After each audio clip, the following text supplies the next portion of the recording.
Alright guys, welcome back to VALORANT News. The Ascension playoffs all around the world are getting into crunch time now with a massive Guard versus M80 series going down last night we'll dive into, but also with the last chance qualifier on the horizon. FNS from NRG gives his perspective on what he thinks 100 Thieves will do were they to lose to Sentinels. He reckons that only Cryo and Bang would be safe and that Asuna would potentially be going out of that team. Very much intrigued to hear your thoughts in the comments below. Hit the like button if you enjoy. Subscribe if you're new as always, I'd greatly appreciate it. Plenty to get into. First of all, wanted to mention this on the Deadlock side. There is a lot of bugs, or there are a lot of bugs lately being noticed by Deadlock. So this is, for example, one of them here on Lotus. If you get a Sage Wall down and then you can use the barrier orb to kind of boost yourself up, and this hasn't been fixed yet. So you can get up into this spot, which is, definitely not intentional. So, well, okay, maybe it is intentional. Maybe it's just part of the game. One thing that is almost certainly not intentional, though, is, I mean, this spot's pretty outrageous, got to be said, like through this gap in the wall. That is, very interesting and a very cool idea. And this is why Deadlock, okay, it's not going to be used at the last chance qualifier, but at Champions, Deadlock will be enabled, to our understanding. There's also this, which is certainly unintended. So these traps you can place down that aren't particularly useful most of the time, they do allow you to shoot through them as if they weren't even there. You can put these traps on a wall, and the wall now becomes entirely wall bangable, pretty much. It's just, clearly there's properties of this device that you can shoot through, and it's bugged in a certain way that when you shoot through it and there's a wall behind, it just forgets the wall really exists. So spots like this, for example, you can shoot straight through here on Ascent, and not really, you can't usually do this with the Vandal, but you can just reduce it entirely. So, I mean, you can come up with some pretty crazy lineups here. So I'm guessing they're going to fix this in due course, but it's got to be said that if this remains in the game, Deadlock will be having some very interesting uses come the World Championship. Updates on the Ascension tourneys around the world. This is the EMEA side. This is the bracket that they're going to. So Ascend versus Gentlemates is the upper semi-finals, then Apex versus Saw on the other side. So one of these four teams will make it through and qualify and get bumped up to the EMEA Franchising Partnership League for next season. Same story with one of these 6 teams from the Pacific region. Bleed are, right up here. Bonkers as well. They're a team that people are really rooting to do well here, but, they play Boom Esports in the quarterfinals because in the group stage they didn't have quite the same record as these two teams that they got the bye all the way through. Also, quickly on the Chinese qualifier, this is not for next season's franchising league. This is for the World Championship, right? So the Chinese teams haven't got any spots guaranteed yet, so they have to fight their way through a bracket like this. So you guys can see that a lot of teams making their moves. Now, Monarch Effect, we talked about this drama yesterday or the day before now. They beat a team and, one of the players on the other team said, and the referees agreed, that some players on Monarch Effect were making racist comments in his direction and, monkey noises and stuff during the series. And there was some theories going around that possibly they would be forfeited from the tournament as a result. But it seems like that's not the case because I haven't seen any update on this at all. And as of right now, they are still, they've still got this series victory. Maybe this isn't unfortunately massively surprising, but they've still got the victory, and apparently it's just going to get, brushed under the carpet and they move on because they play this series very shortly indeed. And it seems like whatever investigation, if there was one, didn't go anywhere, but we don't really have any update on that. So that's the situation. Edward Gaming, for example, play Weibo tomorrow, and, then Edward will look to move through. And if you get top 3 in this tournament,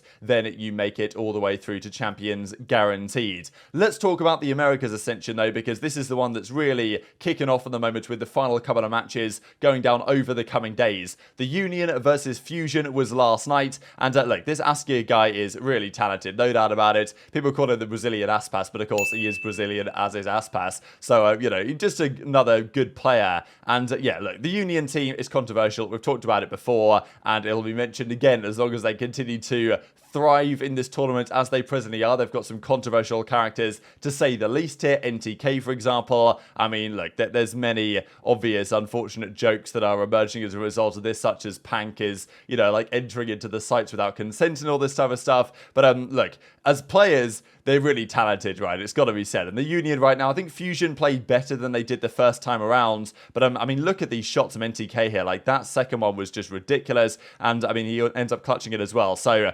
ridiculous clutch, fair play, and the Union go on in a very emphatic manner, actually, taking down Fusion 2-0. They advance all the way through to the upper finals. Pank was the highest rated player here, 37 and 18 from him, 13-7 on Pearl, 13-8 on Fracture. So they are a difficult team to beat. M80 tried in the first match they played, but couldn't do so, and it might well come down to the Guard to actually stop the Union, right? So because M80 aren't looking as I thought they wouldn't, right? We talked about it yesterday. Not quite the same in a LAN environment, and this maybe isn't a massive surprise given their history, especially like Ghost Gaming last year, and the Guard have a bit more experience there, a bit more pedigree, and I think would be in this type of environment favored over M80, and they proved it last night. They played M80 in a massive series. This determines, you know, one team goes to losers, one team goes all the way through. We saw these teams battle up plenty of times this year in the North American Challenger side, but a lot of that was online. Different story to when you're playing on LAN with the real pressure on, and the Guard are better straight up, it seems right now, in these environments. They took the series 2-0.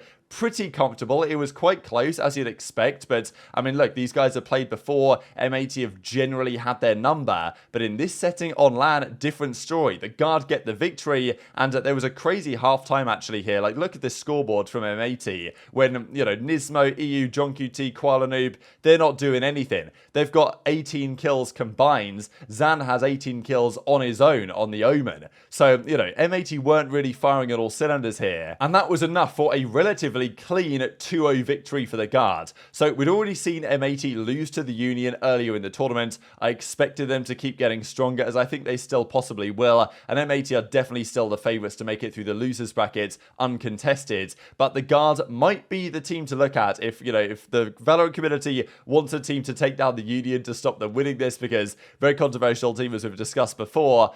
Guard might be the team that has to do it, right? Net says, keep sleeping on us, we're going to keep on moving, and yeah, pretty quick 2-0. So yeah, Haven was 13-9 and then 13-7 on Ascent. So you don't see these type of results usually for M80 when they play online, but you know, here on LAN it can be a different story, and Nisma has a pretty tough series after the heroics that he had the day prior. So this is how the bracket looks now. The Union versus the Guard in the upper finals. The winner of that goes to the grand finals with the seeding advantage, the V2 advantage and stuff like that. Massive series today, and then the losers bracket also. So M80 versus 00 Nation, that's happening tonight. Then Fusion versus 9Z as well, and then it goes onwards, right? And then 8th of July, 9th of July, that's when the finals will be determined. So massive developments there over the last day or so. Before we close out, they also wanted to mention, because of course FNS and Co were watching this one develop last night, but they are looking ahead a lot, understandably, to the Sentinels versus 100 Thieves series at the last chance qualifier. There's been lots of talk about this, who's going to win, who's going to lose, and what does it mean if certain teams do win or lose. FNS actually gives his thoughts on the 100 Thieves situation. We know that he's got, you know, a bit of banter with Asuna and these other players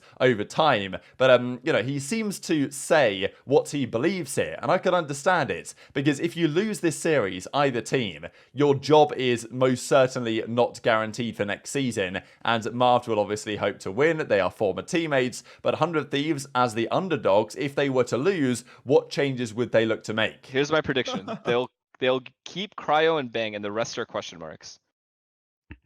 The rest will be tried out for. I think they fuck with Asuna heavily. No, I don't think Heavy so. affiliation. I mean, they've had Asuna for like literally forever. I know. But that also tells its story of its own. Ooh. Don't listen. It's not me talking shit at all. I'm just Wow.